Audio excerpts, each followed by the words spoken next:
Hello po sa lahat po ng ating mga taga-sugid at taga-subaybay po, idol. Panoorin nyo itong meron tayong dalawang kulay hugis itlog mga idol. At gawa po ito sa marble o marmol mga idol. Yan po yung mga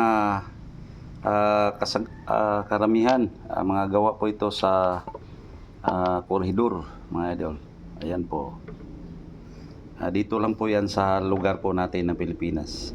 At meron po tayong kakaiba naman po na sisilipin mga idol. Katulad po nito mga idol.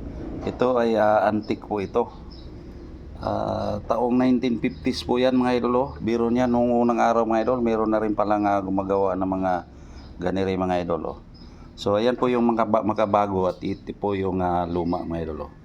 So malaking pagkakaiba po. So sana nasiyahan din po kayo nito ang ating ibinabagi. Thank you for watching.